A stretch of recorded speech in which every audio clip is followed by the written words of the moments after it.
Apa yang kamu lakukan di sini? Galaksi menyusul ke balkon karena Bunga tak kunjung juga kembali. Sementara hari telah petang. Pegangan tangan Bunga mengencang di railing balkon. Bunga sengaja berlama-lama di sini karena sejujurnya ia mulai merasa cemas. Hari telah petang, dan malam akan segera datang. Ia takut diminta melayani suaminya ini. Sementara ancamannya jika ia menolak adalah ia harus menjadi santapan anak buah pria jahat itu, yang artinya ia akan digilir. Membayangkannya saja sudah membuat Bunga merasa ngeri setengah mati. Tubuh Bunga menegang ketika tubuh itu mengungkungnya dari belakang. Mendorongnya maju hingga ia tak punya banyak ruang untuk bergerak. Tapi tentu saja, seperti biasa Bunga langsung berontak.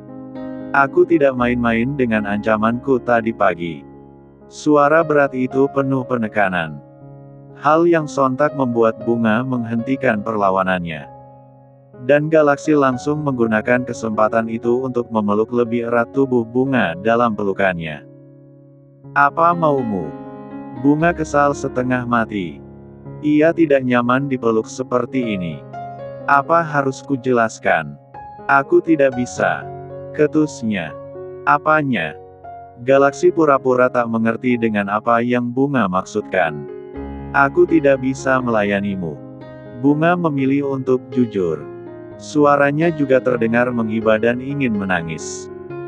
Lagi pula berhubungan di trimester awal kehamilan yang aku dengar bisa membahayakan janin yang baru bertumbuh. Kamu tidak ingin bayi ini kenapa-kenapa bukan? Bunga terus mencari-cari alasan supaya Galaksi tak menyentuhnya. Karena sejujurnya Bunga memang khawatir pria itu akan bersikap kasar padanya dan menyakiti bayinya. Mengingat sikapnya selama ini memang selalu seperti itu. Tidak ada rasa belas kasihan. Pelukan Galaksi mengendur. Bunga menahan nafasnya. Ia berharap ini pertanda baik bukan sebaliknya. Dalam hitungan detik, pelukan itu benar-benar terlepas. Bunga bisa merasakan langkah pria itu yang mundur kemudian berbalik. Lalu yang terdengar kemudian hanya suara pintu kaca yang menutup kencang. Bunga menoleh lega, tapi sekaligus juga kebingungan. Apakah dirinya sudah aman malam ini? Karena pria itu sepertinya marah hingga pergi tanpa mengatakan sepatah kata pun. Argan. Resti berlari kecil menghampiri Argan. Kita ketemu lagi di sini, ya. Saat ini mereka sedang berada di sebuah kafe. Kebetulan Argan memang ada acara dengan rekan setimnya di kantor. Res. Kamu di sini juga. Argan menyapa seadanya. Wajahnya terlihat tak senang dengan pertemuannya dengan sahabat mantan calon istrinya itu. Sejak pernikahannya yang gagal dengan Bunga, ia seringkali tanpa sengaja bertemu dengan Resti. Argan hanya sedikit merasa aneh saja. Karena pertemuan mereka terlalu sering untuk dikatakan sebuah kebetulan belaka. Iya. Tadi aku habis ketemuan sama temen. Tapi udah selesai, sih. Kamu sendiri kesini sama siapa? Tanya Resti sok ramah. Karena nyatanya, meski Resti bersahabat dekat dengan Bunga, Argan tidak begitu akrab dengan wanita ini. Pria itu justru sering merasa kesal kalau Bunga mengajak serta Resti saat mereka sedang pergi berkencan berdua. Bagi Argan, Resti adalah pengganggu yang tak tahu diri. Aku ada acara sama temen kantor. Ya, udah, ya, Res. Argan langsung berpamit, tapi Resti berusaha menahannya. Gan. Boleh ikut gabung gak? Tanyanya tak tahu malu, membuat Argan sedikit jengah. Bukan kali ini saja Resti meminta ikut bergabung semeja dengannya setiap kebetulan mereka bertemu. Dan jujur, Argan merasa risih karenanya. Sorry, ya, Res. Tapi ini acaranya khusus teman sekantor. Nggak enak kalau bawa orang luar. Argan berusaha menolak halus. Aku nggak akan ganggu, kok. Cuma mau gabung aja. Resti masih belum menyerah. Argan kali ini tak lagi menyembunyikan rasa sukanya. Ia sangat terganggu dengan sikap Resti yang pemaksa, dan terkesan tak tahu diri. Maaf, ya, Res. Menurutku kita nggak sedekat itu sampai aku harus mengenalkan kamu ke rekan kerjaku apalagi mengajak kamu ikut gabung di acara kantorku. Argan tak lagi sungkan menolak terang-terangan. Justru karena kita nggak dekat. Kesempatan ini kita gunakan untuk menjadi dekat, Gan. Argan memicingkan matanya. Maksudnya? Resti tersenyum semanis mungkin. Aku ingin dekat sama kamu, Gan. Lagian kamu, kan sekarang single setelah Bunga mengkhianati kamu. Apa salahnya kalau kamu cari pengganti dia? Aku siap, kok menerima kamu apa adanya. Aku juga nggak bakal mengkhianati kamu sama pria kata hanya karena silau harta. Resti mulai tidak sabar karena Argan terlihat sekali menghindarinya setiap kali mereka bertemu. Padahal ia sudah susah payah mengatur momen yang tepat supaya mereka terlihat secara kebetulan bertemu. Sementara itu Argantara nampak melongo. Bukannya takjub, mendadak ia malah ilfil mendengar Resti yang terkesan menjelekkan Bunga di depannya. Sedang Argan sendiri masih ada di persimpangan antara percaya tak percaya. Hanya saja kalau ada yang menjelekkan Bunga di depannya seperti ini, ia tetap tak rela. Sorry, ya, Res. Aku belum ada niat cari pengganti. Dan jujur saja, kalaupun aku punya niat untuk itu nanti, aku pastikan bukan kamu orangnya. Aku ngomong begini, bukannya apa. Sorry kalau kamu tersinggung. Tapi aku nggak mau kamu berharap apa-apa. Aku permisi dulu. Argan langsung berpamit pergi. Menurutnya jawabannya sudah cukup jelas. Dan tak ada yang perlu dipanjang lebar lagi. Itu juga kalau Resti masih punya malu mendengar penolakannya. Tapi sayangnya sepertinya wanita itu muka tembok. Aku masih akan tetap menunggu kamu, Gan. Aku yakin kamu cuma belum siap membuka hati karena pengkhianatan Bunga. Meski kita sahabat, kita berdua berbeda, Gan. Aku nggak akan mengkhianati kamu seperti Bunga. Argan buru-buru menepis tangan Resti yang menahannya. Tolong, ya, jangan lancang, sergahnya marah. Dan satu lagi, jangan pernah menjelek-jelekan Bunga cuma demi misi kamu. Bukannya tertarik, yang ada aku malah ilfil sama kamu.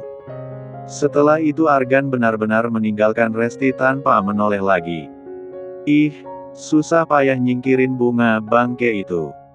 Tetap aja susah banget dapetin si Argan. Apa? Si hebatnya dia. Gerutunya kesal. Sampai kapan kamu mau mengurungku di sini? Lama-lama Bunga mulai jenuh terpenjara di kamar mewah ini. Ia tidak punya kegiatan apapun selain menonton TV, sesekali bermain ponsel dan melamun. Tubuhnya yang lemah karena hormon kehamilan, kini semakin menjadi karena ia yang jarang bergerak. Bunga tidak ingin terbiasa dengan rasa malas ini. Hingga nantinya ia malah akan mudah lelah ketika beraktivitas. Kamu mau keluar? Galaksi yang baru pulang kerja mengganti pakaiannya tanpa tahu malu. Pemandangan ini sudah biasa Bunga lihat selama berhari-hari terkurung di kamar ini.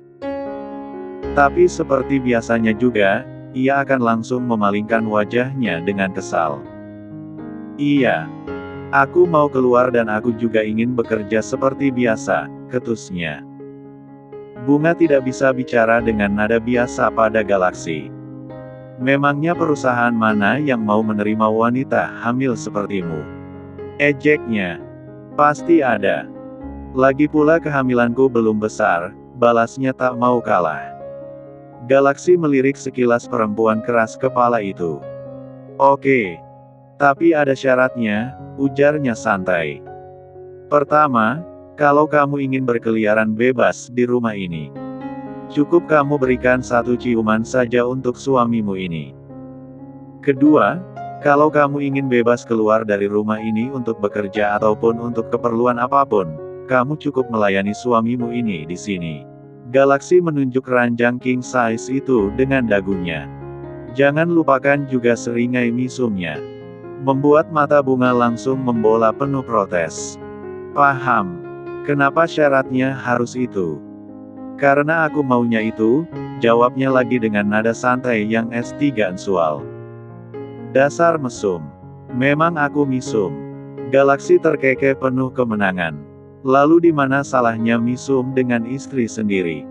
Kamu yang mempersulit semuanya sendiri. Padahal itu hanya syarat yang sangat mudah. Aku akan melakukan syarat apapun, asalkan bukan itu. Bunga masih berusaha menegosiasi. Tidak ada syarat yang lain. Aku maunya hanya itu. Terserah kamu mau ambil atau tidak. Keputusan ada di tanganmu. Aku tidak memaksa. Tanpa rasa bersalah pria itu berlalu entah kemana lagi. Mungkin ke ruang kerjanya. Sementara Bunga langsung mendengus sebal. Apanya yang tidak memaksa? Jelas-jelas syarat itu sangat menyudutkannya. Ia tidak punya pilihan. Tapi terkurung di kamar ini juga jenuh dan membosankan. Terlebih jiwa detektifnya meronta ingin menemui Resti. Bunga ingin tahu kenapa Resti bisa begitu tega mengkhianati persahabatan mereka. Ia juga ingin tahu siapa yang sudah menjebaknya malam itu hingga ia harus menjalani pernikahan ini. Masa aku harus melayaninya? Bunga bimbang. Jujur ia takut sekaligus juga malu kalau harus melayani pria yang pernah menjadi atasannya itu. Terlebih mengingat bagaimana pria itu memperlakukannya selama ini. Melayani pria itu, meski statusnya adalah suami, membuatnya serasa menjual harga diri yang selama ini sudah diinjak-injak. Bunga rasa tak rela merendahkan dirinya lebih lagi. Karissa hamil. Itu sungguh kabar yang tidak bisa dipercaya. Kaisar jelas menyaksikan apa yang wanita itu katakan. Karena menurutnya itu sesuatu yang tidak mungkin terjadi. Ia selalu safety saat berhubungan dengan para wanita-wanita sialan yang merepotkannya itu.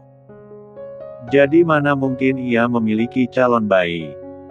Jadi kamu mau menikahinya? Di luar dugaan Benny nampak tak menunjukkan kemarahannya mendengar kabar yang Kaisar bawa. Cih. Kamu pikir aku tertarik menikah dengan wanita sialan itu? Kaisar mendengus kesal. Ia mendekati Karissa pun kalau bukan karena Galaksi juga tak sudi. Sebenarnya aku nggak masalah, sih. Aku juga ingin punya anak. Setelah anak itu lahir kita bisa besarkan anak itu bersama. Benny menyadari bahwa mereka tidak akan bisa memiliki keturunan. Dan mungkin lewat rahim Karissa lah mereka bisa mendapatkan buah hati mereka. Apa kamu gila? Kaisar melempar puntung rokoknya kasar. Kalaupun Karissa hamil, tidak mungkin juga dia mau kasih anak itu ke kita. Ya, siapa tahu. Benny mengendikkan bahunya. Lalu apa rencanamu? Menikahinya? Benny penasaran. Tapi Kaisar belum memberikan jawabannya. Ia sendiri tak menyangka kalau Carissa akan hamil anaknya dan membuat rencananya menjadi rumit. Bayi Galaksi saja belum berhasil ia lenyapkan. Lalu, apakah ia harus melenyapkan dahulu darah dagingnya sendiri? Kalau kamu nggak mau tanggung jawab, Carissa bisa mengancam rencana kita. Bisa-bisa dia membongkar semuanya ke bosmu yang bodoh itu. Itu tidak akan terjadi, sahut Kaisar yakin. Kamu yakin? Dia bucin tingkat dewa sama kamu, Kai. Sebelum itu terjadi, aku akan membuatnya mati di tanganku. Seringainya sungguh mengerikan.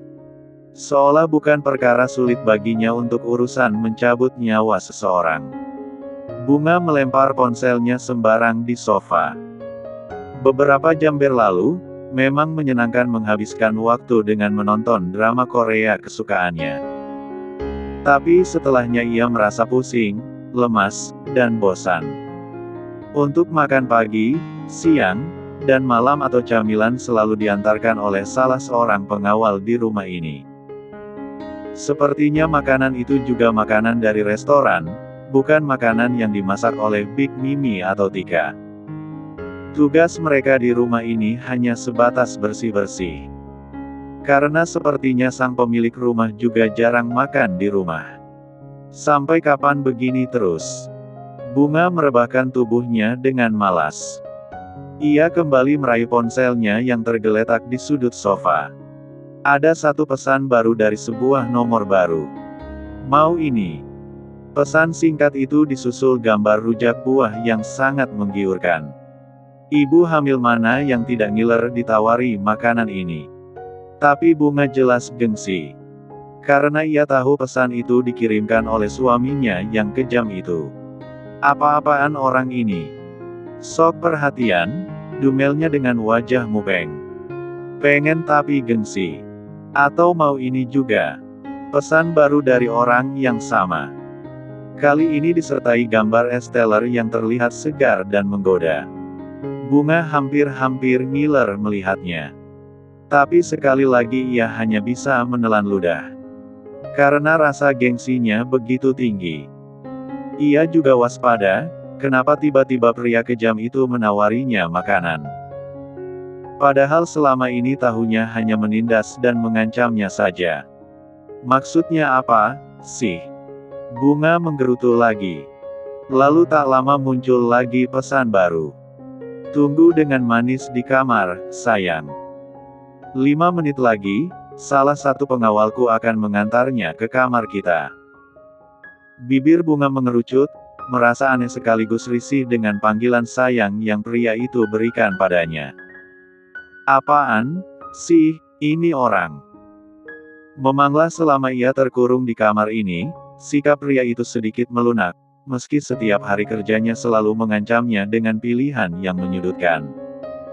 Tidak. Ia tidak boleh hilang waspada apalagi luluh.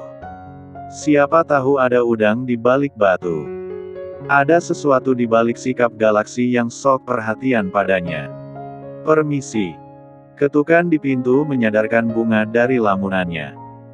Pandangannya tertuju ke pintu yang membuka dan nampan di tangan pengawal berbadan tegap itu. Ini titipan dari Tuan, Nyonya. Bunga menatap makanan itu sembari meneguk ludahnya kasar. Ya, makanan itu sangat menggiurkan. Apalagi maksudnya ini. Bahkan tak sampai 5 menit makanan itu sudah datang. Berarti makanan itu sudah disediakan sebelum pria itu menawarinya tadi. Dasar aneh, gumam-gumam Bunga. Selepas anak buah suaminya itu pergi, Bunga menjadi bimbang sendiri. Haruskah ia memakannya atau menganggurkannya? Tapi, kelihatannya enak, lirihnya sembari melirik kanan kiri juga ke atas, seperti maling yang sedang memastikan keadaan aman untuk melanjutkan aksinya. Siapa tahu di kamar itu ada CCTV. Tapi, sepertinya tidak ada. Coba makan satu dulu. Bunga memilih buah apel untuk ia cocol ke bumbu rujak. Enak. Sudah lama juga rasanya ia tak merasakan rasa ini. Biasanya seminggu sekali saat hari libur. Ia dan Argan akan pesta kulineran dengan mendatangi tempat-tempat baru. Dan rujak adalah sesuatu yang tidak pernah ketinggalan. Lalu tangan itu lanjut mengambil satu buah lainnya. Terus seperti itu, hingga Bunga lupa diri dan baru sadar telah menghabiskan setengah porsinya. Astaga! Bunga menutup mulutnya. Ia langsung mendorong piring itu menjauh. Ia tidak boleh terlihat menikmati rujak ini. Nanti pria jahat itu besar kepala. Kali ini matanya beralih ke Esteller dengan potongan buah alvokat yang menggiurkan.